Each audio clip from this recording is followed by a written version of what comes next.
Hello everyone, আজকে তোমাদের কাছে নিয়ে এসেছি পায়েস বানানোর আমার একটা ব্লগ।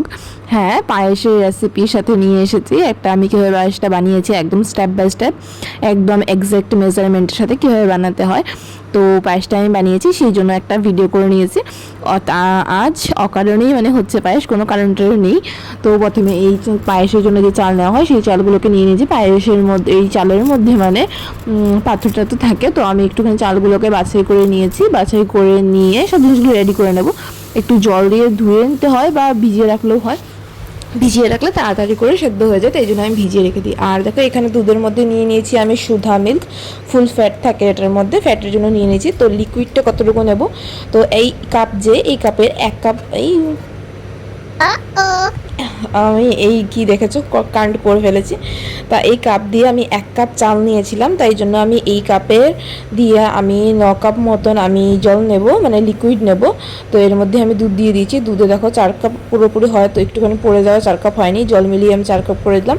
তারপর বাকিটুকু জল দিয়ে এখানে 10 কাপ মতন আমি দিই। তো যেহেতু চালটা ভেজানো, সেই জন্য আমি 10 কাপ দিই নেই, আমি 9.5 কাপ মতন দিয়েছি, 9 কাপ দিয়ে আরও আধা দিয়েছি। আর যদি এখানে চালটা ভেজানো না থাকতো তাহলে 10 কাপ বা একটু দিতে হতো। আর এই যে আমার কারেন্ট করে ফেলেছি আমি।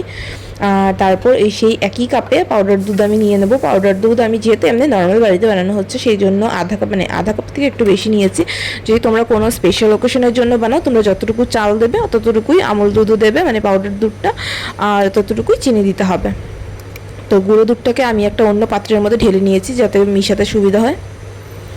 তা তোমরা দেখলে যে এখানে আমি 9 কাপ 9.5 কাপ জল লিকুইড নিয়ে নিয়েছি। আর এখানে আমি আধা কাপ, এই একই কাপেরই আধা কাপ আমি গুঁড়ো দুধ নিয়ে নিয়েছি। আর এখানে আমি এই একই কাপের আমি 1 কাপ ভরে চিনি নিয়ে নেব। কাপটা এখানে থাকুক। এই হয়েছে আমাদের চিনির বয়াম।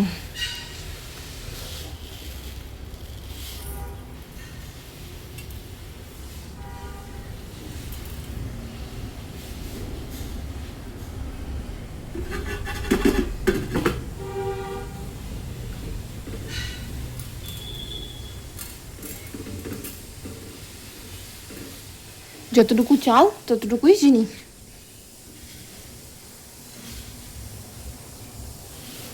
ব্যাস হয়ে গেছে।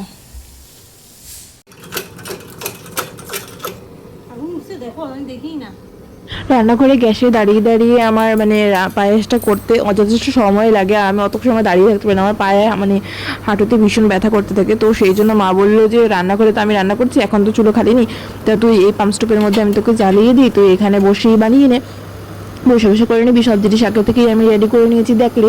তো আমি এখানে সসপ্যানের ঢাকনাটা লাগিয়ে দিলাম, ঢাকনাটা লাগিয়ে দিয়ে বসলাম, কারণ ফুটে ওঠে নাকি। আর এদিকে হাওয়া লাগছে, তো সেই জন্য ফ্যানটাও অফ করে দিতে হলো। ফ্যান অফ করে পায়েস বানাতে জানো যথেষ্ট সময়ের দরকার, তাই জন্য ফ্যান অফ করে দিয়ে বসিয়ে দিয়েছি, কারণ হয়তো ওই চুলোর আগুনটার মধ্যে হাওয়া লাগছিল। বারবার ঢাকনাটাকে খোলাখুলি করছিলাম, কারণ যদি উতলে যায় আমি তো টের পাবো না, উতলে গেলে কিন্তু উল্টে উপচে পড়বে আর কি। সেই জন্য বারবার ঢাকনাটা লাগিয়ে দিচ্ছিলাম, আর একটুখানি করে খুলে দেখছিলাম যে কি হয়েছে, উঠেছে কি না। দেখি ভালো মতনই গরম হয়ে গেছে, ফুটে গেছে। তো তেজপাতা 4টে দিয়ে দিয়েছি, দিয়ে একটুখানি মিডিয়াম গরম, এই অবস্থা পুরোপুরি অত উতলে যায়নি, মিডিয়ামের মধ্যে আছে, সামাল দেওয়ার মতন। তো এই দুধের মধ্যে আমি লিকুইডটাকে দিয়ে ভালো করে মিশিয়ে নেব। এতে করে কি হবে, লাঞ্চ পড়বে না, অত একটা ভালো করে ঘুটে নিতে হবে যাতে জমাট না বাঁধে। মিডিয়াম উষ্ণ গরম এই দুধটা দিয়ে এই পাউডার দুধটাকে গুলিয়ে নিতে হবে। তারপর এর মধ্যে ভালো করে ফুটে ওঠার পর আর একটু, তারপর এই যে পাউডার দুধটা যে গুলিয়ে নিলাম, এই দুধটাকে আমি ঢেলে দেবো এর মধ্যে। আর দুধটা বসিয়ে থাকা অবস্থাতেও নাড়াচাড়া দিতে হবে যাতে দুধের পাশের দিকে লেগে না যায়, কারণ এই বাসনটার গায়ের মধ্যে লেগে যায়, লেগে গিয়ে ওর টেস্টটা পুরোটা ওই বাসনের মধ্যেই লেগে পড়ে, মালাইগুলো বাসনের গায়ে লেগে ধরে, তাই জন্য ভালো করে পাশগুলো দিয়ে নাড়া দিতে হবে। দেখো ভালো করে এবার ফুটে উঠতে দেওয়া হবে, তারপর চাল দেবো। যথেষ্ট ফুটে উঠেছে, আবার ঢেকে দিয়েছিলাম একটুখানি সময়ের জন্য, ফুটে উঠেছে।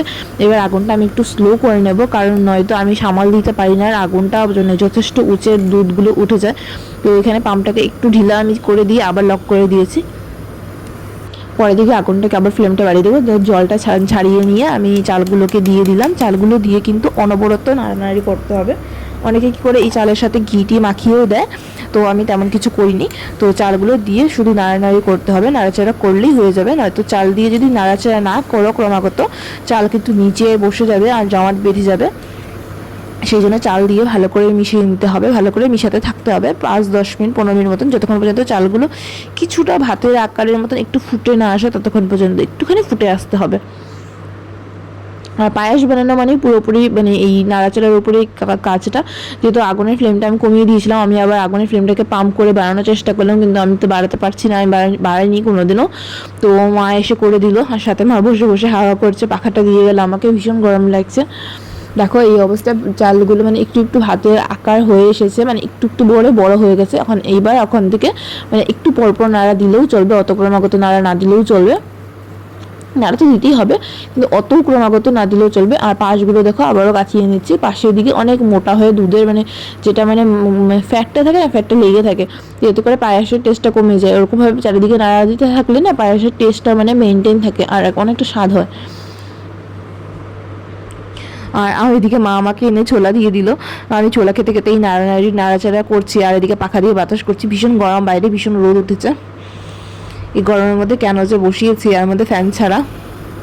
দেখো এবার যথেষ্ট ভাতের মতন আকারে বুঝে যাচ্ছে, তো চেক করে নেবো যে পুরোপুরি ফুটেছে কি না। তোমাদের শুধু একটা চেক করে দেখলে হবে না, সবগুলো এখানে না করে 5-6টা ভাতকে চেক করে দেখতে হবে। মানে এগুলো আমরা যেমন ভাত খাই না ঠিক তেমনটা হয়েছে, কিন্তু পায়েস তো আর একটু ফুটে, তো ভাতের থেকেও আর একটু ফুটিয়ে নিতে হবে, এটা জাস্ট ভাতের মতন হয়েছে, তো আর একটু ফুটাতে হবে। দেখো দুধও আছে যথেষ্ট, যদি দুধ না থাকতো তাহলে আমার এই অবস্থায় হয়তো নামিয়ে নিতে হতো, মানে চিনি দিয়ে দিতে হতো, কিন্তু যেহেতু দুধ আছে এই জন্য ওরকম 9 কাপ দিয়েও আর একটু আধা কাপ মতন আমি দিয়েছিলাম, আর চালটাকে ভিজিয়ে রেখেছিলাম। দেখো এবার ভালো করেই ফুটে এসে গেছে। এবার দেখো যখন চিনি দেবে কীভাবে বুঝবে, যখন দুধটা দেখো শুকিয়ে এসেছে, ভাতগুলো একদম ঘন হয়ে গেছে, ফুটে ফুটে অনেকটা নরম হয়ে গেছে, এই হচ্ছে দেখো পুরো চালের উপর দিয়ে মানে ভাতগুলো উপরে ভাসতে দেখা যাবে, দুধের তুলনায় চালগুলো দেখা যাবে। আগে তো শুধু দুধ দেখা যেত, চাল দেখা যাচ্ছিল না। তো এখন আমি চিনিগুলোকে দিয়ে দেবো, যেই 1 কাপ পরিমাণ চিনি নিয়েছিলাম সেই 1 কাপ চিনিটাকে দিয়ে দেবো, দিয়ে ভালো করে ঘুটিয়ে নেবো। চিনি দেওয়ার সাথে সাথে জল ছেড়ে দেবে, তারপর আমি কিশমিশ দেবো। কিশমিশগুলোকে প্রথমে দেবো না, কারণ কিশমিশ টক থাকে, যে কোনো অবস্থায় মানে দুধটা ফেটে যেতে পারে, দুধটা ফেটে গেলে সব কিছু কিন্তু একদম বরবাদ হয়ে যাবে। আমরা কিশমিশটাকে একদম নামানোর আগ মুহূর্তেই দেবে। চিনি দেওয়ায় দেখো জল ছেড়ে দিয়ে দুধটা মানে পায়েসটা একদম পাতলা হয়ে গেছে, তারপর আর একটু শুকোতে দেওয়া হবে। আর যেহেতু আমরা এখন খাচ্ছি না, আমরা বিকালের দিকে মানে রাতে সন্ধ্যার দিকে খাবো, এখন দুপুর ধরে 12টার মতন বাজে, তো তাই আমরা একটু জল টাইপের নামিয়ে নেব, কারণ রাতে পর্যন্ত অনেকটা শুকিয়ে আসবে। আর একটু ভালো করে ফুটে নিল, ভাতগুলো মানে চালগুলো অনেকটা নরম হয়ে গেছে আর যথেষ্ট শুকিয়ে এসেছে। মাকে জিজ্ঞেস করলাম যে নামিয়ে নেবো নাকি, মা বললো না আর একটু শুকিয়ে নে, তো আর একটু শুকা তারপর নামিয়ে নেব, কিন্তু বেশি শুকানো যাবে না, কারণ রাতে খেতে খেতে তো যথেষ্ট শুকিয়ে যাবে। তাই এরকম অবস্থাতেই নামিয়ে নিলাম। দেখো প্রত্যেকটা হাতা যখন যেভাবে উঠাবো, হাতা উঠানোর সাথে দুধের পরিমাণ কম আর মানে ভাতের পরিমাণটা বেশি থাকবে, এই অবস্থায় বুঝে নিতে হবে যে পুরো পারফেক্টলি রেডি হয়ে গেছে। আর থাকলে আস্তে আস্তে এটা শুকিয়ে যাবে জিনিসটা। বানিয়েছি এখানে একটুখানি নিয়েছি টেস্ট করার জন্য, বাবা কি গরম লাগছে, প্রচুর গরম লাগছে। এখন ফ্যান চালানো হয়েছে, তো ফ্যান ছাড়া তো রান্না করা হয়েছে, রান্না হাওয়াই যেন লাগছে না, এত গরম এত গরম।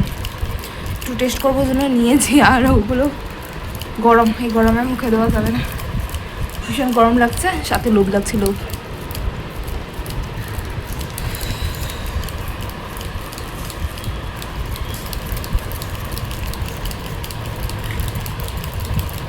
এই গরমে এসব রান্না করা মানে মাথা খারাপ, ক্রমাগত নাড়তে নাড়তে নাড়তে হতে চায় না, অনেকটা সময় জুড়ে অনেক ধৈর্যের দরকার। Finally I am going to test আমার ধৈর্যের ফল। ধৈর্যের ফলকে কেমন বললো না আমার লোকে, যে ধৈর্য করলে ধৈর্যের ফল ভালো হয়, তো আমি আমার ধৈর্যের ফলকে টেস্ট করতে যাচ্ছি।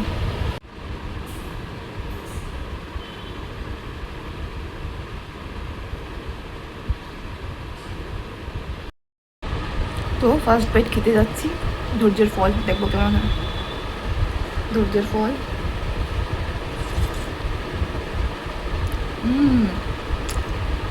আমার পুরো একদম এক্সাক্ট হয়েছে, যেমন 1 কাপ চিনি চাল দিয়েছিলাম, 1 কাপ চিনি একদম পারফেক্ট, না অতিরিক্ত মিষ্টি না কম মিষ্টি, একদম কিশমিশ এসেছে। মা দিলে 2 হাতা, ওখান থেকে 4টে কিশমিশ পেয়ে গেছি।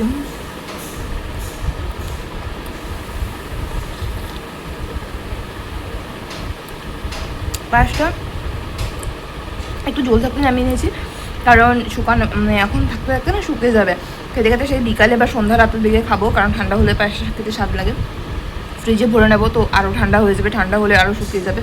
তো ওই জন্য এখন ঢেকে রেখে দিচ্ছি, কারণ দেখো যদি না ঢাকো তাহলে কি হবে, না ঢাকলে জিনিসটা আরও শুকিয়ে যাবে, এমন তো শুকাবে, না ঢাকলে আরও শুকাবে, তাই জন্য একটু ঢেকে রাখবে। তো তখন আমি আমার ধৈর্যের ফলকে টেস্ট করি খেতে গিয়ে।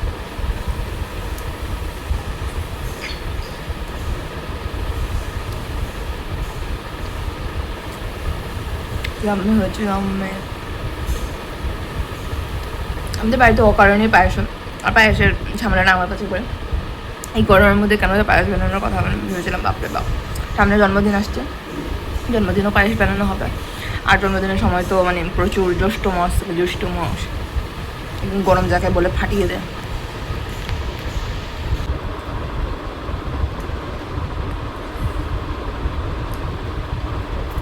না খাবে দেখো, এখন এমনি খাচ্ছে না, কিন্তু পরে কি করবে, পরে সব চেটে কুটে খাবে। ওই যে বাসনে বসেছে সেই বাসনও চেটে খাবে। দেখে নিও, দেখাবো তোমাদেরকে, ঠিক দেখাবো আমি, এবার দেখাবো।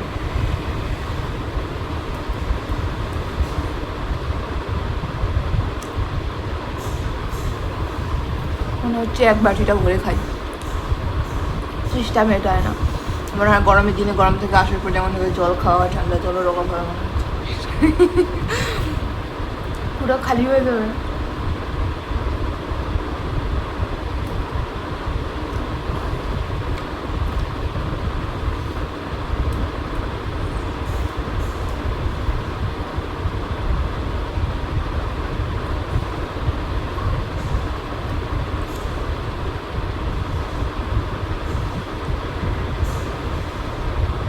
শেষ আর আসছে না।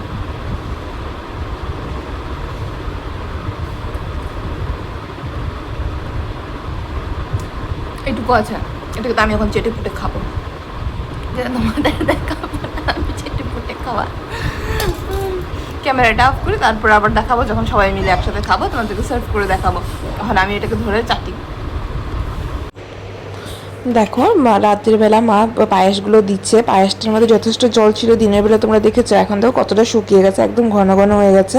পায়েসের জলগুলো নিয়ে একটু মাখা মাখা, যদি আমি দিনের বেলাতে এরকম মাখা মাখা করে নিতাম তাহলে রাতে একদম শুকিয়ে ভাত হয়ে যেত, তাই জন্য একটু ঝোলঝুলি রেখে দিয়েছিলাম।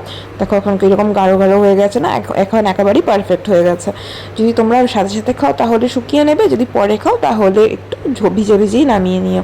তো রাতে ডিনারে আমাদের আছে এই রুটি আর পায়েস দিয়েই খাবো।